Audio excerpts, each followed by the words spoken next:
Hello students, welcome to Affairs Cloud, Learn to Lead. My name is Vikas Rana.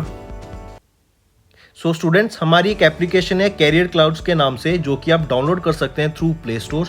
ये application android phones के लिए available है। Once you have downloaded, log in through your Gmail ID and आपको home page पे transfer कर दिया जाएगा।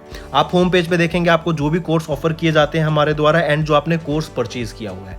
अगर आप विकास 10 का कोड यूज करते हैं तो आपको स्ट्रेट अवे 10% का डिस्काउंट मिल जाएगा। बट हमारा कोर्स इतना बेटर क्यों है? वाई वी थिंक कि हमारा course one of the best course है in the industry for preparing for current affairs, क्योंकि हम करंट अफेयर्स डेली बेसिस पे प्रोवाइड करते हैं, जिसमें से डेली बेसिस पे आपको 20 क्वेश्चंस की क्विज प्रोवाइड की जाएगी जो आपकी रिवीजन में बहुत हेल्प करेगी। एक पीडीएफ प्रोवाइड की जाएगी डेली बेसिस पे of the current affairs of that particular day. Similarly weekly basis पे आपको 50 क्वेश्चंस की क्विज और PDF of compiled current affairs of week, and monthly basis पे आपको एक टॉप 100 करंट अफेयर्स की पीडीएफ प्रोवाइड करी जाएगी जो उस पूरे महीने का करंट अफेयर्स का जिस्ट होगा, जो प्रिपरेशन में रिवीजन पर्सपेक्टिव से बहुत इंपॉर्टेंट होता है। आपको लगेगा हम सिर्फ इतना प्रोवाइड करते हैं, लेकिन नहीं, हम इंग्लिश के साथ साथ आपको हिंदी में भी ये सारी चीजें प्रोवाइड करते हैं। नॉट जस्ट दिस, हम आपको बैंकिंग अवेयरनेस के भी करंट अफेयर्स प्रोवाइड करते हैं, बैंकिंग से रिलेटेड क्वेश्चंस भी डिस्कस कराते हैं ताकि आपकी रिवीजन हो सके फॉर बैंकिंग एग्जाम। इसी के साथ साथ हम एक नई तरीके की पीडीएफ्स आप सभी के लिए लाए हैं, एक इंटरेस्टिंग वे ऑफ लर्निंग, वो है इंफोटेनमेंट इन्फोग्राफिक्स। बड़ा ही मजेदार तरीके से आप इनको एंजॉय करते हुए पीडीएफ्स को पढ़ सकते हैं, तो इनको जरूर चेक कीजिएगा। इसी के साथ साथ हम आपको 20 टॉपिक वाइज करंट अफेयर्स भी रिवाइज कराते हैं डेली बेसिस पे। डेली एक एक टॉपिक की वीडियो आती है हमारे यूट्यूब चैनल पे, जो 20 टॉपिक्स हैं, जैसे apps and web portals, important days, books and authors, आपके national affairs, international affairs, sports, defence, awards, इन सभी टॉपिक्स को हम मंथली बेसिस पे कवर करते हैं। एंड डेली हमारे यूट्यूब चैनल पे आपकी daily videos, monthly videos, weekly videos, topic wise videos, ये सब कवर करा जाता है, जो बहुत हेल्पफुल रहता है प्रिपरेशन के लिए। So I think this is the best course that you can find for current affairs. Hello students, कैसे आप सब? आई होप आप सब अच्छे होंगे। दोस्तों, आज की वीडियो में हम 12 नवंबर के इंपॉर्टेंट करंट अफेयर्स डिस्कस करेंगे। काफ़ी अच्छा सेशन रहेगा, तो एंड तक बने रहिएगा। पहले कुछ रिवाइज करते हैं current affairs and then will proceed to today's current affairs. सबसे पहले हम बात करेंगे वर्ल्ड का बिगेस्ट एम्प्लॉयर कौन आगे उभर के आया। अभी एक रिपोर्ट रिलीज की गई स्टैटिस्टिका इन्फोग्राफिक्स के द्वारा, जिसमें बताया गया कि इंडिया की मिनिस्ट्री ऑफ डिफेंस एंड इन्होंने 2.92 मिलियन पीपल अभी तक रिसेंटली अपने अपॉइंट किए हैं in their field. Then second position पे आ जाते हैं US department of defence, third पे चाइना की पीपल लिबरेशन आर्मी, फोर्थ पे यूएस का वॉलमार्ट, फिफ्थ पे अमेजॉन। ठीक है, तो यहाँ पे टॉप किसने किया? इंडिया की मिनिस्ट्री ऑफ डिफेंस ने, as per the data released by Statista infographic. Next आ जाता है ministry of housing and urban affairs के द्वारा अभी एक स्कीम लॉन्च की गई थी, या फिर एक चैलेंज लॉन्च किया गया, जो था transport for all challenge stage 2। Basically ये ट्रांसपोर्ट फॉर ऑल चैलेंज क्या है? यहाँ पर स्टार्टअप्स को गाइडेंस प्रोवाइड की जाएगी, उनको मोटिवेट किया जाएगा, उनको जो हेल्प चाहिए होती है, जो चीज़ की रिक्वायरमेंट होती है, वो सारी चीज़ें प्रोवाइड की जाएंगी ताकि वो इनोवेटिव सॉल्यूशंस ढूंढ सकें ट्रांसपोर्ट प्रॉब्लम का, जो हमको सिटीज़ में फेस करना पड़ता है। हमें एक जगह से दूसरी जगह जाना पड़ता है, तो हम देखते हैं बहुत ज़्यादा ट्रैफिक होता है, बहुत ज़्यादा हमें लोगों को प्रॉब्लम फेस करनी पड़ती है। तो उसके लिए इनोवेटिव सॉल्यूशंस ढूंढने के लिए ही ये transport for all challenge launch किया गया ministry of housing and urban affairs के द्वारा, ताकि इंडियन सिटीज में थोड़ी ट्रांसपोर्ट से रिलेटेड राहत मिल सके। नेक्स्ट हम बात करेंगे 50वें चीफ जस्टिस ऑफ इंडिया कौन बने हैं? Justice DY Chandrachud ji. ये किनको रिप्लेस करेंगे? जस्टिस उदय उमेश ललित जी को ये रिप्लेस करेंगे to become the 50th chief justice of India. Question दो फॉर्मेट में आ सकता है कि 49 चीफ जस्टिस ऑफ इंडिया कौन बने हैं, 50th chief justice of India कौन बने हैं, और दूसरा जस्टिस डीवाई चंद्रचूड़ जी ये किनको रिप्लेस करेंगे, दूसरा क्वेश्चन ये बन सकता है। और एक और चीज, justice chief justice of India को अपॉइंट किन के द्वारा किया जाता है? प्रेसिडेंट अपॉइंट करते हैं इनको, ये भी याद रखेंगे। नेक्स्ट हम बात करेंगे वर्ल्ड ट्रैवल मार्केट की। अभी ये एक वर्ल्ड ट्रैवल मार्केट हुई थी, कहाँ पे हुई थी? लंदन में हुई थी। रीज़न क्या था? कि टूरिज्म को बढ़ाने के लिए, टूरिज्म सेक्टर को बढ़ाने के लिए, क्योंकि हम जानते हैं टूरिज्म एक बहुत बड़ा इकोनॉमी का सेक्टर है, जिससे पैसे का फ्लो होता रहता है एक जगह से दूसरी जगह के बीच में। इसीलिए इंडिया ने अभी वर्ल्ड ट्रैवल मार्केट 2022 में पार्टिसिपेट किया, ताकि जो कोविड की वजह से हमने टूरिज्म में थोड़ा सा बैकलैश देखा है कि जिसकी वजह से टूरिज्म थोड़ा सा कम हो गया है, उसको वापस प्री कोविड लेवल तक लाने के लिए इंडिया ने यहाँ पे पार्टिसिपेट करा। नेक्स्ट हम बात करेंगे मालाबार एक्सरसाइज की। मालाबार एक्सरसाइज किसके द्वारा कंडक्ट कराई जाती है? क्वाड नेशंस के द्वारा। कौन कौन से होते हैं quad nation? US, India, Japan and और अभी रिसेंटली जिसने लेटेस्टली ज्वाइन किया था वो थी ऑस्ट्रेलिया। तो ये 4 कंट्रीज क्वाड कंट्रीज होती हैं और इंडो पैसिफिक रीजन में हमारी ये क्वाड एक्सरसाइज देखने को मिलती है, मालाबार एक्सरसाइज देखने को मिलती है। न्यूज क्या है? अभी रिसेंटली इंडियन नेवी ने पार्टिसिपेट किया 26वीं मालाबार नेवल एक्सरसाइज में, तो मार्क करेंगे। और ये हुई कहां पर थी? लोकेशन पूछा जाए तो जापान में। नेक्स्ट हम बात करते हैं G20, ग्रुप ऑफ 20 नेशंस। अभी प्रेसिडेंसी किसके पास है? इंडोनेशिया के पास है। इंडोनेशिया के बाद किसके पास आ जाएगी? इंडिया के पास आ जाएगी। 2022-23 के लिए इंडिया के पास प्रेसिडेंसी होगी G20 की। फिर यहां पर आपको थीम याद रखनी है, प्रेसिडेंट और prime minister of India Narendra Modi ji, इनके द्वारा आप देखेंगे वासुदेव कुटुंबकम, ये एक थीम लॉन्च की गई थी। और इसी के साथ साथ ये आ जाए वासुदेव कुटुंबकम, ये आ जाए one earth one family one future, ये आपकी थीम रहेगी। ईदर ऑफ द ऑप्शन आपके क्वेश्चन में आता है तो आपको टिक करना है, ये दोनों पता होने चाहिए। फिर इसी के साथ साथ देख सकते हैं इनके द्वारा एक ये लोगो अनवेल किया गया था G20 का, जहां पे आप देखेंगे इंडिया का जो ट्राई कलर होता है व्हाइट, ऑरेंज, ग्रीन सब है। यहाँ पे ब्लू भी जो अशोका चक्र में होता है बीच में, लेकिन यहाँ पर एक आप देखेंगे लोटस भी है। तो ये क्या है? ये तो बीजेपी का सिंबल हो जाता है पार्टी का। तो इसी वजह से जो काफी पार्टीज हैं इंडिया में उन्होंने इसका विरोध भी करा। तो ये न्यूज में आपको ध्यान में रखनी है।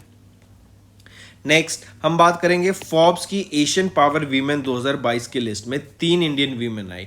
यहाँ पर आप देख सकते हैं ये हैं 3 वो वीमेन। सोमा मंडल जी जो कि चेयरपर्सन है स्टील अथॉरिटी ऑफ इंडिया की, नमिता थापड़ और गजल अलगा, ये इनको आप शार्क्स भी बोलते हैं। तो ये 3 वीमेन्स को आपका नाम याद रखना है जो कि फोर्ब्स की एशियन पावर वीमेन 2022 की लिस्ट में ऐड की गई थी। नेक्स्ट म्यूचुअल फंड पेनिट्रेशन, मतलब कौन सी स्टेट्स में हमें सबसे ज्यादा देखने को मिलता है कि लोग म्यूचुअल फंड्स में इन्वेस्ट करते हैं। तो सबसे ज्यादा हमें देखने को मिलता है Maharashtra, followed by new Delhi, Goa, Haryana, Gujarat, Karnataka. ठीक है, तो ये डाटा भी आपको पता होना चाहिए कि सबसे ज्यादा म्यूचुअल फंड पेनिट्रेशन कहां पर है, वो है महाराष्ट्र एंड दिल्ली में। नेक्स्ट बात करते हैं Rolex Paris Masters men single title की। ये आपका किस स्पोर्ट्स के बारे में हम बात कर रहे हैं? हम टेनिस की बात कर रहे हैं। ठीक है, टेनिस स्पोर्ट्स में अगर हम बात करें तो Rolex Paris Masters men single title किन्होंने जीता? ये जीता गया हॉल्गर र्यून के द्वारा। आप इनको पिक्चर में देख सकते हैं। एंड रीजन क्या है ये न्यूज में? क्योंकि इन्होंने नोवाक जोकोविच को फाइनल में हराया और वो काफी एक शॉकिंग था क्योंकि ये डेनिश टीनेजर है और इनका ये पहला टाइटल था जो इन्होंने जीता है। क्या है? Rolex Paris Masters men single title. और किनको हरा के जीता इन्होंने? नोवाक जोकोविच को।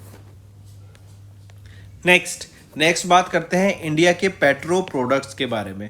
अभी हम जानते हैं जब ये वॉर चल रही थी तो इंडिया ने काफ़ी सारा क्रूड ऑयल को ना इंपोर्ट करा है रशिया से। अब ये क्रूड ऑयल इंडिया ने इंपोर्ट कर लिया, तो अब बहुत ज़्यादा इंपोर्ट कर लिया, तो अब क्या करेगी इंडिया? इसको आगे बेच देती है। तो आगे हमने देखा क्रूड ऑयल को हमने पेट्रोलियम डीजल में कन्वर्ट करके जिस कंट्री को हम सबसे ज़्यादा बेच रहे हैं और जो हमारा टॉप बायर बन गया है अब, वो है नीदरलैंड। काफी इंपॉर्टेंट रहेगा, मार्क करेंगे इसको। Netherland is the top buyer of India petro products amid Ukraine war.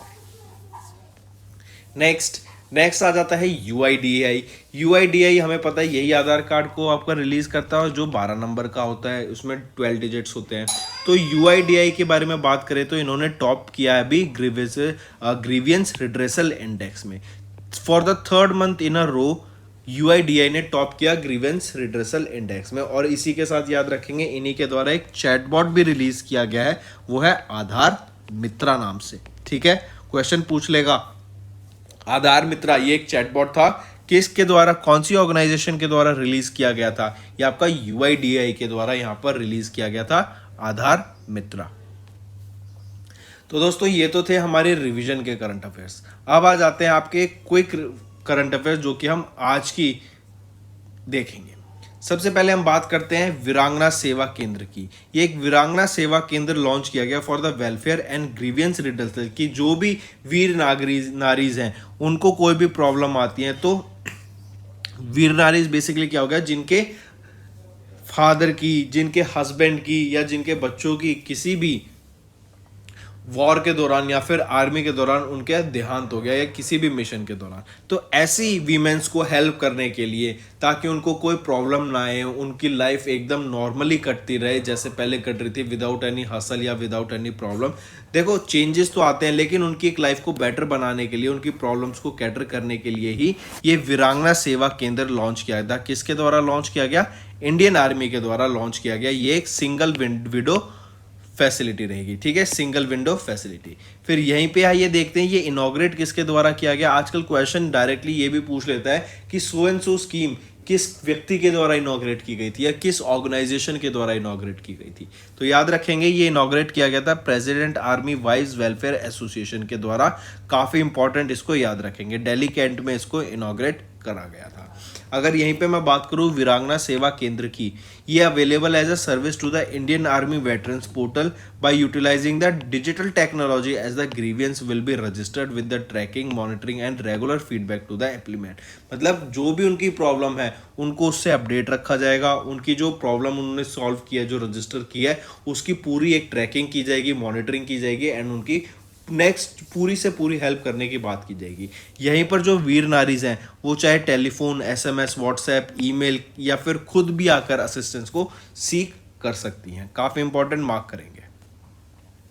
Next हम बात करेंगे, भारत इलेक्ट्रॉनिक्स लिमिटेड ने अभी एक एमओयू साइन किया एरोसेंस टेक्नोलॉजीज के साथ। ये रीजन क्या है इन दोनों के बीच में, टेक्नोलॉजी के भी इन दोनों ऑर्गेनाइजेशन के बीच में एक एमओयू साइन करने का रीजन रहेगा मार्केट करना। मतलब आपने ड्रोन्स को तो बना लिया, अब ड्रोन्स को हम सिविलियन यूज में कैसे आगे बढ़ाएं, कैसे लोगों को इसकी इंपॉर्टेंस के बारे में बताएं, कैसे इसके यूज केसेस को सामने लाएं, कैसे इसकी मार्केटिंग करें। डिफेंस में तो हम जानते हैं काफ़ी यूज हो जाता है, लेकिन इसको सिविल एरियाज में जो सिविलियंस हैं, जो नॉर्मल लोग हैं, उनको as well as defence personnels को भी हम कैसे इसको आगे मार्केटिंग करें ताकि इसका यूज हम देख सकें एंड इसकी सेल्स को बढ़ा सकें। ठीक है, काफी इंपॉर्टेंट। भारत इलेक्ट्रॉनिक्स लिमिटेड और किनके बीच? ये एरोसेंस टेक्नोलॉजीज प्राइवेट लिमिटेड के बीच में हमें ये एमओयू देखने को मिलता है।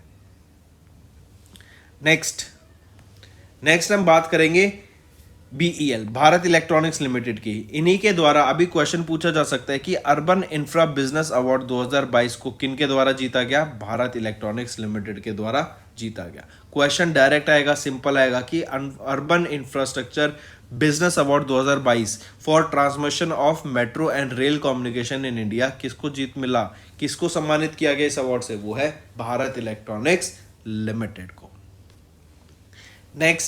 नेक्स्ट आ जाता है Indian biological data centre. Indian biological data centre, और ये पहला इंडिया का नेशनल रिपोजिटरी होगा फॉर लाइफ साइंस डाटा। ये कहाँ सेटअप किया जाएगा?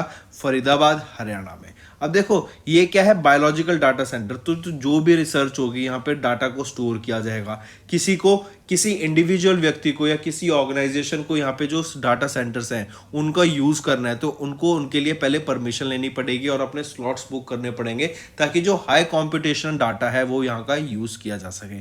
जैसे मान लो किसी को, जैसे अब हम देखते हैं कोविड के टाइम पे मेडिसिन बनानी थी, तो मेडिसिन बनाने के लिए पहले जो कॉम्पिटिशन्स होती है ना उनको मैच करना पड़ता है। ऐसा नहीं होता कि आप हर एक टेस्टिंग करने लग जाएंगे, ए से लेकर जेड तक आप हर टेस्ट केस को सॉल्व प्रैक्टिकली करके देखेंगे। नहीं, आप पहले उसको लेबोरेटरी में टेस्ट करते हैं, पहले उनकी कंपटीशन लगाते हैं कि अगर हम इन दो टाइप के केमिकल्स को मिलाएंगे जिनकी पॉसिबिलिटी हाई होती है तो क्या रिजल्ट आ सकते हैं। तो ऐसे कॉम्पिटिशन हमें करके देखने पड़ते हैं, क्या ये सही रहेगा भी नहीं रहेगा, क्या ये बॉडी पे हमारे इफेक्ट करेगा या नहीं करेगा, क्या इससे हमारी बॉडी पे नेगेटिव इफेक्ट पड़ सकता है। तो ये सारी चीजें आपकी धीरे धीरे रिसर्च में सामने आती हैं, जिसके लिए हमें काफ़ी सारी कॉम्पिटिशन्स करनी पड़ती है, जिसके लिए काफ़ी सारा डाटा कलेक्ट करके वो हमें सबमिट करना पड़ता है। तो ऐसी कॉम्पिटिशन फैसिलिटी ताकि साइंटिस्ट जो आपके रिसर्चर्स हैं वो यूज़ कर सकें, जिससे क्या होगा, एक तो हमारा डाटा भी बनता रहेगा, एक हमारा पूरा डाटाबेस बन जाएगा। दूसरा क्या होगा, उस डाटा को दूसरे लोग भी यूज कर पाएंगे जिससे वो अपनी रिसर्च को आगे बढ़ा सकें। और देखो एक रिसर्च में एक चीज होती है, ऐसा नहीं होता कि आपने रिसर्च किया और कोई आपका दूसरा डाटा आके यूज कर लेगा तो आपको कोई क्रेडिट नहीं मिलेगा, तो वो गलत होता है। आपने देखा होगा जब भी आप कॉलेज में अपनी रिपोर्ट्स बनाते हैं तो आपको हमेशा आपको रेफर करना पड़ता है, आपको दिखाना पड़ता है कि ये डाटा, ये जो आप यूज कर रहे हैं ये लाइन, ये किसके द्वारा कही गई लाइन है, तो उनको आपको सम्मान देना पड़ता है, उनको रेफर करना पड़ता है, उनके बारे में लिखना पड़ता है कि बाय दिस एंड दिस, उन आपको वहां पर नाम आपका जरूर जाता है। तो ऐसा नहीं है कि कोई यहाँ पे अपना डाटा सबमिट कर देगा तो उन रिसर्चर्स को क्रेडिट नहीं दिया जाएगा, तो क्रेडिट जरूर मिलेगा। एंड इवन इससे क्या होगा, जो हमारा एक तो डाटा बन जाएगा, दूसरा हमारी जो रिसर्च है ना वो बहुत ज्यादा आगे बढ़ेगी। ऑलराइट, चलिए नेक्स्ट पे आते हैं। और एक चीज और, लोकेशन क्या रहेगी, इस पहले national repository for life science data किया इंडिया के बायोलॉजिकल डाटा सेंटर की फरीदाबाद हरियाणा, और इसको किनके द्वारा इनॉग्रेट किया गया, डॉक्टर जितेंद्र सिंह के द्वारा इसको इनॉग्रेट करा गया।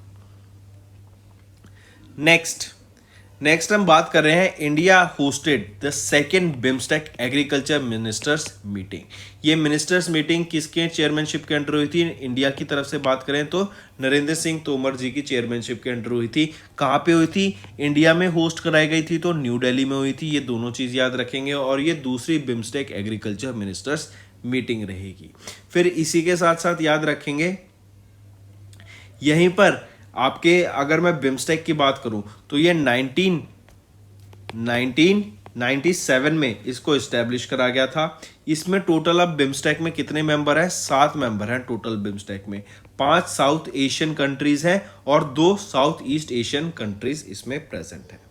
ठीक, हेडक्वार्टर कहां पर आ जाता है बिम्स्टेक का, ढाका में। ठीक, ढाका में। फिर यहीं पे आपको याद रखना है, अगर मैं बात करूं international year of the millets, वो कौन सा साल घोषित किया गया, 2023 को international year of the millets घोषित किया गया।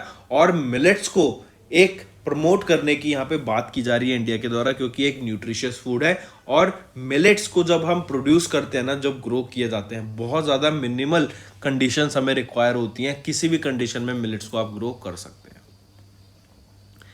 ठीक, चलिए नेक्स्ट हम बात करेंगे, गवर्नमेंट के द्वारा अभी कुछ एक गाइडलाइंस रिलीज की गई हैं कि 30 मिनट तक daily Indian national television channels को इंडिया के ऊपर, इंडिया से रिलेटेड आपको कंटेंट प्रोवाइड करना पड़ेगा, जो कि इंडिया का नेशनल इंटीग्रेशन या इंडिया से रिलेटेड, जैसे अगर हम बात करें तो 8 यहाँ पे चीजें बताई गई, 8 टॉपिक्स दिए गए, इनमें से किसी पर भी आपको डेली इन चैनल्स के द्वारा कम से कम 30 मिनट के लिए कंटेंट प्रोवाइड करना पड़ेगा, ताकि नेशनल इंटीग्रेशन आगे बढ़ सके, या फिर आप कह सकें नेशनलिटी पूरे एक यूनिटी हो सके, और इंडिया को आगे बढ़ावा देने के लिए कि लोगों को जागरूक हो सके इंडिया के बारे में कि इंडिया हमारा देश कैसा है, क्या चीज़ें हैं यहाँ पे। तो इसीलिए ही ये कम से कम 30 मिनट के लिए डेली ब्रॉडकास्ट किया जाएगा इंडिया के ऊपर content by every TV channel.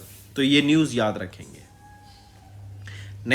Next हम बात करेंगे वर्ल्ड के लॉन्गेस्ट रिवर क्रूज की। मतलब एक क्रूज शिप आपका 400 किलोमीटर, 4000 किलोमीटर आपका ट्रेवल करेगा वाराणसी से लेके डिब्रूगढ़, और डिब्रूगढ़ कहां पर है, असम में। ठीक है, ये एक आपका ट्रेवल ही होगा बेसिकली, जहां पर आपका 50 दिन का ये जर्नी रहेगी, जो कि आपका बांग्लादेश से होके गुजरेगी, और यहीं पर आपके 27 रिवर सिस्टम्स को कवर किया जाएगा एंड ओवर 50 टूरिस्ट साइट्स को, including various world heritage sites. तो ये आपकी 4000 किलोमीटर लंबी 50 दिन की जर्नी रहेगी। ये आपकी वाराणसी से होगी डिब्रूगढ़ के लिए, 4000 किलोमीटर की ये जर्नी रहेगी, और ये वर्ल्ड का लॉन्गेस्ट रिवर क्रूज रहेगा, जो कि गवर्नमेंट के द्वारा लॉन्च किया गया। अब ये तो हो गया, लेकिन किस ऑर्गेनाइजेशन के द्वारा टाई अप किया गया वो देखते हैं। तो IWAI जो कि है inland waterways authority of India, इन्होंने एक MOU साइन किया Antara luxury river cruise and JM Baxi river cruise के साथ, ताकि इसको पॉसिबल करा जा सके। तो याद रखेंगे इन दोनों चीजों के बारे में। नेक्स्ट हम बात करते हैं, ministry of road transport and highways ने इशू किया award for the first multi modal logistic park in India. Reliance industries limited के द्वारा इस अवार्ड को हैज बीन अवार्डेड, मतलब इनको अवार्ड किया गया था क्योंकि इन्होंने ही पहला multi modal logistic park develop किया है in the Thiruvallur district of Tamil Nadu. ठीक है, याद रखेंगे। और जो आपका MMLP multi modal logistic park Chennai में एट मपेडू डिस्ट्रिक्ट, इसको डेवलप किया गया है विद एन एरिया ऑफ 27 एकड़, और इसमें 1424 करोड़ रुपए का खर्चा आने की यहाँ पे बात की गई। और ये एस्टिमेट किया जा रहा है कि it is estimated to cater about 17 million metric tonne cargo in the horizon period of 45 years. चलिए ठीक है, ये भी हो गया। नेक्स्ट आ जाते हैं मूडी। मूडी एक ऑर्गेनाइजेशन है, इन्होंने इंडिया की जो जीडीपी फॉरकास्ट है ना उसको प्रेडिक्ट किया। पहले उन्होंने 7.7% बोला था इंडिया की जीडीपी फॉरकास्ट होगी, लेकिन अब वो स्लैश करके कम करके कितनी कर दी है, 7% कर दी है। तो ये डायरेक्ट क्वेश्चन आ सकता है कि मूडी ने इंडिया की जीडीपी ग्रोथ रेट कितनी से कितनी कर दी है, 7.7% से 7 कर दी है। फिर पूछा जा सकता है किस रिपोर्ट में ये डाटा रिलीज किया गया, तो ग्लोबल मैक्रो आउटलुक 2023-24 का ये डाटा रहेगा, ये रिपोर्ट रहेगी जिसमें मूडी के द्वारा जो रिलीज की जाती है, और इसी में ये डाटा रिलीज किया गया जिन्होंने 7.7% से 7% इंडिया की जीडीपी ग्रोथ रेट स्लैश कर दी। रीजन क्या है, हम देख रहे हैं कि काफी जो जियो पॉलिटिक्स है बहुत ज्यादा वहां पे अप्स डाउन चल रहे हैं, ठीक है, कोई स्टेबिलिटी नहीं है, तो जिसकी वजह से हम देख रहे हैं रिसेशन का खतरा भी बढ़ता जा रहा है all around the world. Next हम बात करते हैं भोपाल रेलवे स्टेशन। इसको अभी भोपाल रेलवे स्टेशन को एक 4 स्टार रेटिंग से सम्मानित किया गया, या फिर एक 4 स्टार रेटिंग दी गई है ईट राइट स्टेशन के लिए फसाई के द्वारा। आई रिपीट, फसाई ने अभी किस स्टेशन को 4 star rating the for eat right station, वो रहेगा भोपाल रेलवे स्टेशन। इसी के अलावा याद रखेंगे लास्ट ईयर 2021 में नवंबर में चंडीगढ़ रेलवे स्टेशन को 5 स्टार रेटिंग दी गई थी ईट राइट स्टेशन की बाय फसाई ओनली, ठीक है, याद रखेंगे। और इसी में अगर मैं बात करूं, ये भोपाल रेलवे स्टेशन को 4 स्टार रेटिंग ईट राइट स्टेशन की फसाई के द्वारा कब तक दी गई है, ये कब तक वैलिड रहेगी, 1 नवंबर 2024 तक ये वैलिड रहेगी। नेक्स्ट हम बात कर रहे हैं सी आनंद रामाकृष्णन जी। इनको अपॉइंट किया गया है डायरेक्टर ऑफ CSIR NIIST। काफी इंपॉर्टेंट, याद रखेंगे। CSIR का डिपार्टमेंट है national institute of interdisciplinary science and technology, जो कि तिरुवनंतपुरम केरला में है। उनके डायरेक्टर बने हैं सी आनंद रामाकृष्णन जी।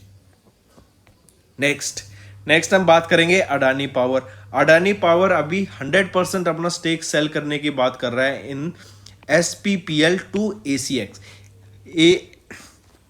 SPPL ये आपका सपोर्ट प्रॉपर्टीज प्राइवेट लिमिटेड, ये 100% इसमें से अपना स्टेक सेल करेगा, किसको, ACX को, जो कि है अडानी कनेक्स। और अडानी कनेक्स की बात करें तो ये एक जॉइंट वेंचर है, 50-50% joint venture between Adani enterprise limited and EdgeConneX, ठीक है, याद रखेंगे। और ये सेल करेंगे कितने, 1556 करोड़ रुपए के लिए अपना 100% इनको सेल कर देंगे। फिर आ जाता है नासा के द्वारा अभी एक मिशन को अप्रूव किया गया है, जो कि है 16 साइक एस्ट्रॉइड के लिए। ये 16 साइक एस्ट्रॉइड को ना गोल्डन एस्ट्रॉइड भी बोला गया, क्योंकि यहाँ पे ह्यूज अमाउंट ऑफ गोल्ड हमें नासा के द्वारा प्रेडिक्ट किया गया है कि इस एस्ट्रॉइड पर बहुत सारा आपको गोल्ड देखने को मिल सकता है। अगर उसकी वैल्यू देखी जाए वर्ल्ड के हिसाब से, अगर अर्थ के हिसाब से, तो $10,000 क्वाड्रिलियन इसकी वैल्यू रहेगी, जो कि अगर देखा जाए तो हर व्यक्ति को अर्थ पर बिलियनियर बनाने की क्षमता रखता है, ठीक है। और बोला गया कि ये मिशन को लॉन्च किया जाएगा अक्टूबर 2023 में, एंड इट इज एक्सपेक्टेड कि हम इस एस्ट्रॉइड पे पहुंच जाएंगे बाय 2026, मतलब 3 साल लगेंगे इस एस्ट्रॉइड पे पहुंचने के लिए। तो नाम रहेगा क्या, 16 साइक। नेक्स्ट आ जाता है, अगर मैं 16 साइक की बात करूं तो ये 226 किलोमीटर वाइड आपका एस्ट्रॉइड रहेगा। नासा के द्वारा इस मिशन को लॉन्च किया जाएगा अगले साल 2023 में, अक्टूबर मंथ में इसको लॉन्च किया जाएगा, और 2026 तक वहां पर पहुंचने की बात की गई। नासा की ही मैं बात करूं तो एडमिनिस्ट्रेटर कौन रहेंगे, बिल नेल्सन, और हेडक्वार्टर रहेगा वॉशिंगटन USA में। वॉशिंगटन में ही 2 और organisation, World Bank and International Monetary Fund का भी हेडक्वार्टर रहता है। नेक्स्ट आ जाते हैं, एक फ्लाइट टर्मिनेशन सिस्टम पैकेज को अभी डेवलप किया गया, इसरो के द्वारा उसको डिलीवर किया गया टू अग्निकुल। और अग्निकुल की ही मैं बात करूं, अग्निनेट, ये आपकी एक 3D printed rocket engine system है जो डेवलप किया गया था अग्निकुल के ही द्वारा। और अग्निकुल कॉस्मोस क्या है, ये एक एरोस्पेस स्टार्टअप है based out of Chennai, Tamil Nadu, ठीक है। तो अभी हम क्या बात करेंगे, पहला फ्लाइट टर्मिनेशन सिस्टम, ये किसके द्वारा किसको दिया गया, इसरो के द्वारा दिया गया। और किसको दिया गया, अग्निकुल कॉस्मोस, ये एक एरोस्पेस स्टार्टअप है, उसको दिया गया। चलिए नेक्स्ट पे आते हैं। नेक्स्ट बात करेंगे खेलो इंडिया नेशनल यूनिवर्सिटी गेम, जो कि 2023-24 में होंगे। कौन सी स्टेट उसको होस्ट करेगी, वो है हमारी उत्तर प्रदेश। उत्तर प्रदेश में 4 सिटीज में इसको होस्ट किया जाएगा, लखनऊ, गोरखपुर, वाराणसी और नोएडा में, ठीक है। और ऐसा पहली बार हो रहा है कि नेशनल यूनिवर्सिटी गेम्स यूपी में होंगे। इसी के साथ साथ याद रखेंगे, अगर मैं नेशनल यूनिवर्सिटी गेम्स की बात करूं तो लास्ट टाइम कहाँ पे हुआ था, कर्नाटका में हुआ था। कर्नाटका में जो हुआ था वहां पर टॉप किस यूनिवर्सिटी ने किया था, जैन यूनिवर्सिटी ने यहाँ पे टॉप किया था इन खेलो इंडिया यूनिवर्सिटी गेम्स। और इस बार 2023-24 में कहां पर होगा, उत्तर प्रदेश में होगा। नेक्स्ट आ जाते हैं, यहाँ पे आप देखने को मिलेगा कबड्डी, जूडो, आर्चरी, फेंसिंग, ये सारे गेम ऑर्गेनाइज कराएंगे नोएडा में, ठीक, याद रखेंगे। चलिए नेक्स्ट आ जाता है पहला edition of NMDC vigilance magazine. NMDC क्या है, नेशनल मिनरल डेवलपमेंट कॉर्पोरेशन के विजिलेंस डिपार्टमेंट के द्वारा उनकी पहला edition of in house vigilance magazine launch की गई, जिसका नाम ये रहेगा सुबोध। तो डायरेक्ट याद रखेंगे सुबोध क्या है, पहला edition of national NDMC National Mineral Development Corporation का विजिलेंस मैगजीन रहेगी सुबोध नाम से। चलिए नेक्स्ट पे आते हैं, वर्ल्ड यूजेबिलिटी डे कब ऑब्जर्व किया जाता है, ये 10 नवंबर को हम ऑब्जर्व करते हैं वर्ल्ड यूजेबिलिटी डे। और इसी को वर्ल्ड यूजेबिलिटी डे को एक और नाम से जानते हैं मेक थिंग इजियर डे। और एक चीज और, ये हर साल आपका 10 नवंबर को नहीं होता, इसी साल है 10 नवंबर को, क्योंकि हम इसको ऑब्जर्व करते हैं on the second Thursday of November. जो सेकेंड थर्सडे होता है नवंबर मंथ का, तब हम ऑब्जर्व करते हैं वर्ल्ड यूजेबिलिटी डे को। चलिए नेक्स्ट आ जाते हैं नेशनल एजुकेशन डे, काफी इंपॉर्टेंट, इसको मार्क करेंगे। नेशनल एजुकेशन डे कब आता है, 11 नवंबर को हम ऑब्जर्व करते हैं नेशनल एजुकेशन डे को। फिर झारखंड के द्वारा अभी कुछ ना स्कीम्स लॉन्च की गई हैं for the youth and students, वो देखते हैं। काफी इंपॉर्टेंट स्कीम्स के नाम जरूर याद रखना। जैसे बात करें तो मुख्यमंत्री शिक्षा प्रोत्साहन योजना, इस स्कीम के अंडर क्या है कि जिन बच्चों ने भी 10th क्लास पास किया ना, तो उनको फ्री कोचिंग प्रोवाइड करी जाएगी, जैसे इंजीनियरिंग के लिए, लॉ के लिए, मेडिकल कॉलेजेस के लिए, ताकि वो अपना आगे करियर इसमें बना सकें, चाहे वो फैशन हो, होटल मैनेजमेंट हो, सी हो। तो यहाँ पे free of based free coaching, मतलब नो मनी, इनको कोई भी पैसा देना नहीं पड़ेगा, फ्री कोचिंग प्रोवाइड की गई जो बच्चे 10th क्लास पास करते हैं। ये झारखंड के बच्चों की बात की जा रही है।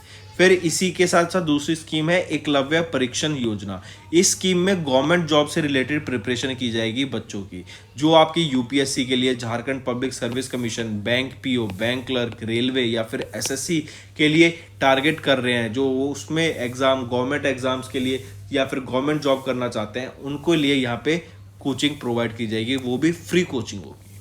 फिर स्कीम आ जाती है गुरुजी स्टूडेंट क्रेडिट कार्ड योजना। इस गुरुजी स्टूडेंट क्रेडिट कार्ड योजना के अंडर जो हायर एजुकेशन होगी, जैसे आपके इंजीनियरिंग, मेडिकल कॉलेजेस में काफ़ी ज़्यादा फीस होती है, तो ऐसे बच्चों को कुछ अमाउंट का लोन प्रोवाइड करने के लिए, जिसकी लिमिट होगी 15 लाख रुपए, 4% पे ये लोन दिया जाएगा। और इस 15 लाख रुपए में से जो 30% होगा वो स्पेंड होगा आपका नॉन इंस्टीट्यूशनल एक्सपेंसेस पे, सच एज लॉजिंग, आपके खाने में, बुक्स पे, लैपटॉप्स पे, और आपका जो रहना सहना होता है उसमें आपका यहाँ पर खर्चा होगा,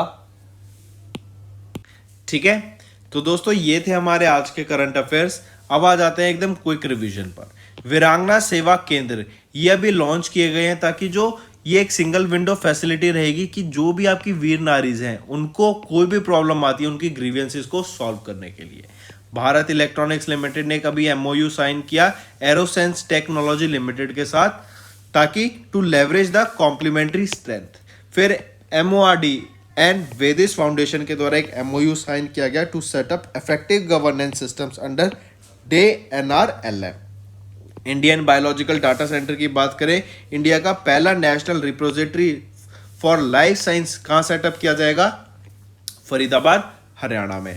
फिर इंडिया होस्ट करेगा setting BIMSTEC agriculture ministers meeting को, जो कि हमारे union agriculture minister Narendra Singh Tomar के द्वारा चेयर की जाएगी, और ये कहाँ पर होगी, न्यू दिल्ली में। फिर कैबिनेट ने अप्रूव की guidelines for uplinking and downlinking of satellite television channels in India. इसमें बोला गया कि 30 मिनट का कंटेंट डेली इंडिया पे बेस्ड होना चाहिए, जो कि चलाया जाएगा by Indian TV channels. Then बात करते हैं, गवर्नमेंट ने लॉन्च किया वर्ल्ड का longest cruise ship, that is of 4000 kilometre इसका डिस्टेंस रहेगा, वाराणसी यूपी से लेके डिब्रूगढ़ असम तक होगा। ये आपके टूरिज्म को बढ़ाने के लिए लॉन्च किया गया। फिर MORTH इन्होंने अवार्ड इशू किया for the first multi modal logistic park in India और रिलायंस इंडस्ट्रियल लिमिटेड के द्वारा इसको डेवलप किया गया था। फिर इंश्योरेंस सॉल्यूशन से रिलेटेड नए रेंज ऑफ प्रोडक्ट्स लॉन्च किए गए ICICI लॉम्बार्ड के द्वारा। फिर मूडी ने इंडिया की GDP ग्रोथ रेट को कम कर दिया from 7.7% to 7%। Bhopal railway station को अवार्ड किया गया 4 star rating for the eat right station by FSSAI के द्वारा। देन C आनंद रामाकृष्णन को अपॉइंट किया गया as the director of CSIR NIIST। Adani Power की बात करें, इन्होंने 100% स्टेक अपना सेल करने की बात की गई in SPPL to ACX for 1556 crore rupees. और ये ACX क्या है? अडानी कनेक्स। ये 50-50 जॉइंट वेंचर रहेगा between Adani group and EdgeConneX. Then NASA ने अपना एक मिशन कंफर्म किया to a asteroid by the name 16 Psyche. इसको गोल्डन एस्ट्रॉइड बोला गया और ये मिशन अक्टूबर 2023 में लॉन्च किया जाएगा और 26 में जाके वहां पर पहुंचेगा। इसरो डिलीवर करेगा flight termination system package to Agnikul, याद रखेंगे, ये इंपॉर्टेंट है। फिर यूपी होस्ट करेगा खेलो इंडिया यूनिवर्सिटी गेम्स 2023-24 के लिए, इंपॉर्टेंट। सुबोध क्या है? ये पहला एडिशन है NMDC की विजिलेंस मैगजीन जो कि रिलीज की गई। वर्ल्ड यूजेबिलिटी डे 10 नवंबर को और नेशनल एजुकेशन डे 11 नवंबर को ऑब्जर्व किया जाता है। और झारखंड के द्वारा भी कुछ स्कीम्स लॉन्च की गई हैं जो हमने डिस्कस की थी, काफी इंपॉर्टेंट रहेगी बच्चों के लिए, उनकी एजुकेशन से रिलेटेड रहेंगी। तो फ्रेंड्स, ये तो थे हमारे आज के करंट अफेयर्स। अब आ जाते हैं होमवर्क सेक्शन पे। पहला, which institution announce the infrastructure resilience accelerator fund. दूसरा, which country is the leading producer of millets with 41% of the global production. तीसरा, which institution is ranked at the top spot from the India in the Quacquarelli Symonds Asia university rankings. चौथा, which Asian country is named as the host of the 2023 IBA women's world boxing championship. और पांचवा है, which country launch the middle east green initiative. तो ये 5 आपके homework question रहेंगे friends. कोई भी दिक्कत आती है तो आप इनको नीचे गूगल करके आप इसके बारे में आर्टिकल जरूर पढ़ना, जो चीज समझ नहीं आती। कोई न्यूज अगर समझ नहीं आ रही तो उसको कमेंट जरूर करना ताकि मैं उसको कवर कर सकूं ताकि आपकी रिवीजन हो सके। So that's all for the day friends. इसी के साथ साथ हम डेली बेसिस पे करंट अफेयर्स अपलोड करते हैं। वीकली करंट अफेयर्स होते हैं हमारे, मंथली करंट अफेयर्स होते हैं, और इन्हीं के साथ साथ हम टॉपिक वाइज भी करंट अफेयर्स अपलोड करते हैं जो कि आपके एग्जाम प्रिपरेशन में बहुत ज़्यादा हेल्पफुल रहते हैं। तो आप बेसिकली कह सकते हैं कैरियर्स क्लाउड या अफेयर्स क्लाउड हम क्या है, एक वन स्टॉप सॉल्यूशन है for your preparation of current affairs. And जो हमारा कॉन्टेंट है it is best in the market. So that's all for the day friends. Thank you and have a nice day.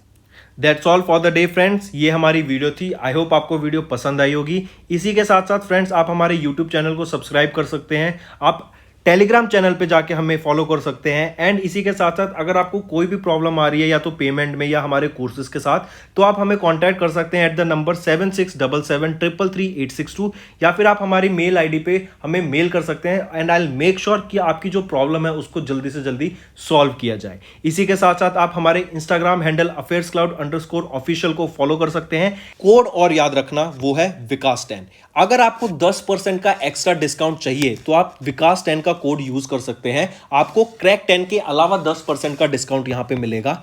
और इसी के साथ साथ अगर आपको कोई भी इश्यू आ रहा है हमारी एप्लीकेशन से रिलेटेड, वेबसाइट से रिलेटेड, या आपका कोर्स परचेज नहीं हो रहा, या आपका कोर्स परचेज हो गया, पैसे कट गए हैं, या कोई भी इश्यू आ रहा है, तो आप हमें कॉन्टैक्ट कर सकते हैं एट द नंबर 9677333862, या फिर आप मेल कर सकते हैं support@affairscloud.com पे। एंड आई मेक श्योर हमारा रिप्रेजेंटेटिव आपको जल्दी से जल्दी आपको रीच करेगा एंड आपकी प्रॉब्लम को सॉल्व करेगा।